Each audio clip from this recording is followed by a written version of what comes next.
Hi everyone, what's going on? My name is Celina Cordoba and I just wanted to welcome everyone to another little episode. Basically, I just got an amazing phone call, and I say amazing because it allowed me to just think about so much. And I think because of this Kylie Jenner, I'm sorry, I don't have a chair or anything, but sometimes these are the reasons why I don't do stuff, and I'm like, who cares? Just make the best of the time. So anyway, I just wanted to thank everybody for tuning in and for just supporting my little endeavors throughout the years. The stuff that I talk about sometimes is a little personal, not necessarily speaking about my life personally, but it definitely ensues energy, and it makes, it's not to make people annoyed or anything, but not all of us are under the same vine and fig tree. And I think because of that, sometimes we need to share experiences that not only we've learned from, but I've always said to myself, there's no reason that I experience certain things and not being able to definitely share some wisdom. And now, at the age of 40, it's just not making any sense to not share certain things that I'm realizing not only have I gone through, but a lot of other women might be able to benefit from. So rather than get stuck, there could be snakes and all of that in this grass, but I'm like, enjoy the sun for a second. Amor's in swim class for a couple minutes. And these are the things that I'm trying to do while I wait, while I'm usually waiting for him. So long story short, that's one thing. Challenge yourself and your families and your children to actually accomplish stuff that yours personally weren't able to, or that you didn't see manifest in your own lifestyle. So, for example, I'm the only one in my family other than Amor that swims. But just because his dad doesn't swim doesn't mean that his father wasn't in support of me teaching him how to swim. I think, and that's a simple example of sometimes people don't like approaching concepts or thought processes that takes them out of their comfort zone. But if we're here to not only give our children a better life than hopefully what we were able to experience, then it's not to take what we don't do perfectly like to heart so much. So that's one thing that I wanted to share. And I also, I think because of this whole Kylie Jenner experience, it's been really eye-opening for a lot of women, and it's inspired women to want to have babies and to be pregnant.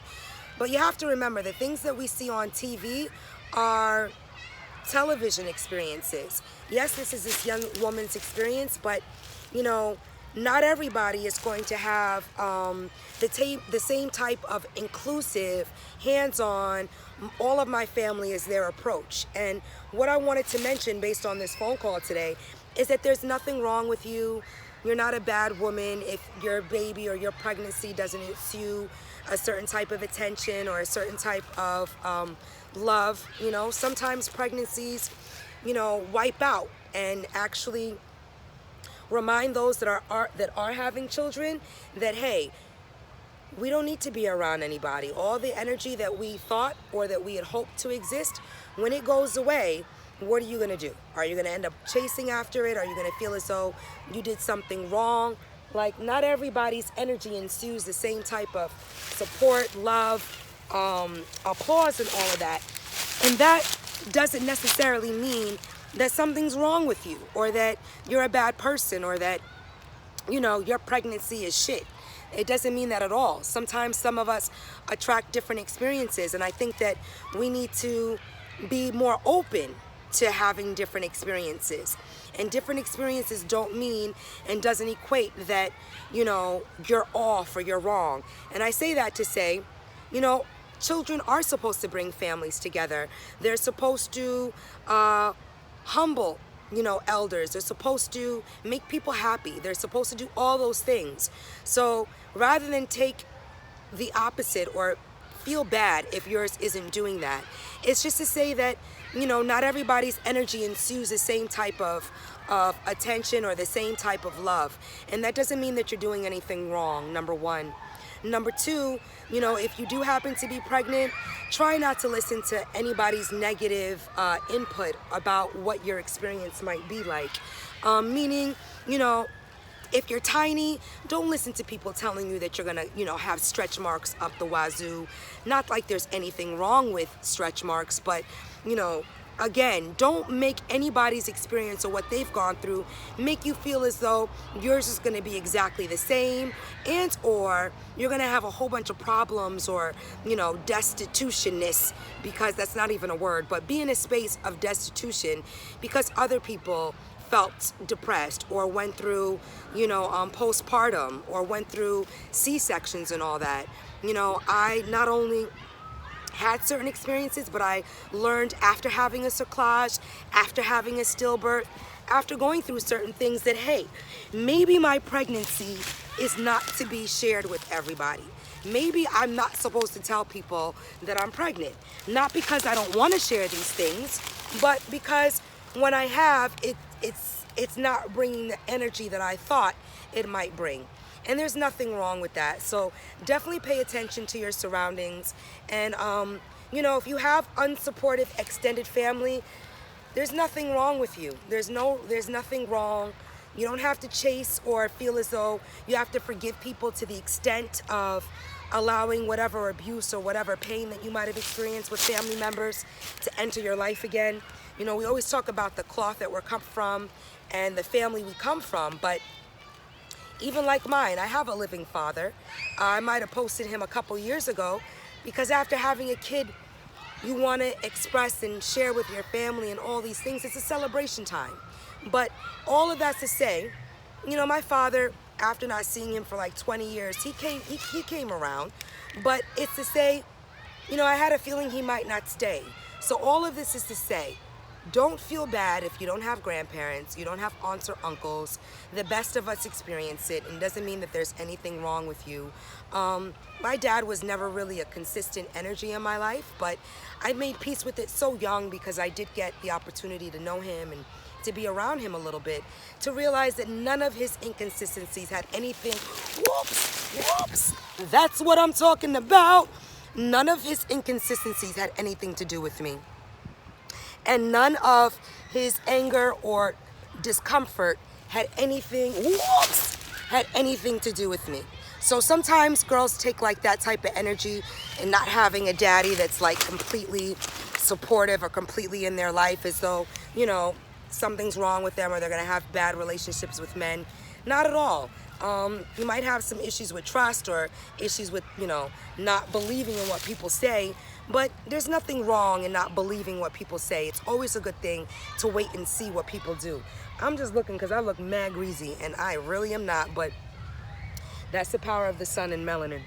So all of this is to say, not every pregnancy is gonna feel like, rock star haven, and that doesn't mean that you're doing anything wrong or, but you're like, bah humbug, this is gonna ensue some horridness in my, no. Sometimes it's to clear the slate. It's to get rid of a lot of superfluous energy. So try to think of things like that as well if your pregnancy didn't ensue a huge, baby shower or all these other things. It really is not anything more than who you are having the child with. And even though, we see a whole bunch of glitz and glam, remember, after the baby is born, there's so much to be said for how you structure your sleep and wake cycle around this child. One thing we have to start to learn how to do is settle with the cards we're dealt and settle with the things that we're given. And I don't mean not hope and have belief that things can get better or that you might attract family, but what you start with is oftentimes what is. You gotta be thankful for what you have. And I've always said, where are the, women in my community, and how come, I don't have any advice, and I'd love to learn. I'd call people, ask questions. It was almost like, yes, this person's a little broken, she's down, now we can, and you're not that important, I'm not that important. So I don't want to take things that seriously about my life per se. But I definitely noticed an energy with myself and this person shutting out a lot more than it invited. And rather than placing blame on him or making it seem as though something was wrong with us or that we had to change, I just realized, I just gotta get my, so much together. What can I do or refine or do less of to allow some consistency in my life? Because if I'm college educated, if this, that, the third, there's gotta be a break in the system, and it's gotta come from myself. So instead of, placing blame on the external. Again, going within, recalibrating, and finding balance and saying, okay, how can I get rid of all these, bills and this college debt? How can I be of service and keep myself charged and upbeat to know that I can remain soft and I can remain gentle, but also how can I keep the boundaries that I had to set years ago in place to not only keep out, certain things that might test your space of vulnerability, but also, how do you stay adaptable to change? And these are the things that unfortunately you're not gonna find in a Twitter hashtag, you're not gonna find in anything, in any guidebook. It's literally people sharing experiences and talking. And I wanted to say, if you're tiny, especially 5 foot, 100 pounds, there's nothing wrong with you. You're not prepubescent. You can have a natural childbirth. You can push your babies out. You don't have to suffer from extreme pain or extreme whatever. And this is someone that had a cerclage, that didn't, wasn't able to be sexually active during her pregnancy, all of these things. So I say all this to say, don't believe the hype, definitely believe in yourself. Talk to people that have gone through certain stuff and that aren't afraid to express things that don't always make them look like, they've got it all together. Having it together is realizing where you might not have it all together and what you can do better. So instead of wishing for extended family or community that's really might be in a state of brokenness or in a state of applauding when you're down, instead of taking all that personally, just say, hey, it's a wave, and this wave is gonna go, and another wave is gonna come in, and during that time, write, listen to music, stay with yourself. If you have one person in your corner, know that that's better than not having any, and even if you don't have that, know that there's people out there that might be able to identify with what you're going through. Don't feel isolated if you're not experiencing the same things that your girlfriends are. Don't think that your life is wrong if it's not going chronologically in order. So many people go, oh my God, you should have another baby. It's like, do you know how long it took to even be in a space to get the first one here? So to have a second one and put that strain on the one energy that is consistent but tries not, it's like you got to look at your family dynamic and say, we came together at a time where we didn't have family, or not. You might say, hey, we came together when we had extreme support and we were at the top of I wish that for every couple, but not every couple is going to be welcomed in the community. Not every couple is going to be loved by their peers and family. And when this happens, it puts not only a strain on your relationship, but it makes you bitter. It makes you feel like you're doing things wrong. And most of the time you're not. But if you don't have that community and elders to definitely keep you a little supported, you're gonna go through the shits, the giggles, and the aftermath. So I just say to all of those, definitely be inspired by what you see, in social media, but know that these are aspects of people's lives that they want us to see. It's not all the crooks and nannies that go in between and make something what it is. It's just an aspect of the story. And don't feel bad if you don't have a lot of family. I've been carrying this burden for so long and only having one and, one person. But a lot of people don't know their fathers. A lot of children don't see both parents working it through. So I sometimes have to people, I have to go, well, there's been no one in my space for 8 years, not because I don't invite people over, but friends and family, they have to feel invited. They have to feel like they have a purpose. They have to feel welcomed. And I think I just understood for a while that that's not something, even if I roll out the red carpet for people and cook food, it's not something that people are gonna always feel comfortable doing. So instead of taking that all out on my child and myself, I just decided to say, look, fill in the blanks when you can and keep it moving.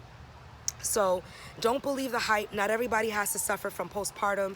There are certain herbs that you can take throughout your pregnancy, and there are certain things that you can practice and do. Hit me up if you're having any issues, if you might be, in a space where you have your cervix stitched, if you had a stillbirth, if you've had a miscarriage, if you've had a number of them. Remember, stay away from these soy-induced products. Everybody's going in the vegetarian, vegan mode again, and they're replacing a lot of foods with heavy soy-based products. Watch out for that. Soy is the first fibroid giver of melanated women. So I just want you guys to remember, stay away from soy products and the wheat gluten and all that other stuff. I think Amore is out by now. I love you guys. Please stay in touch and have good lives. Peace.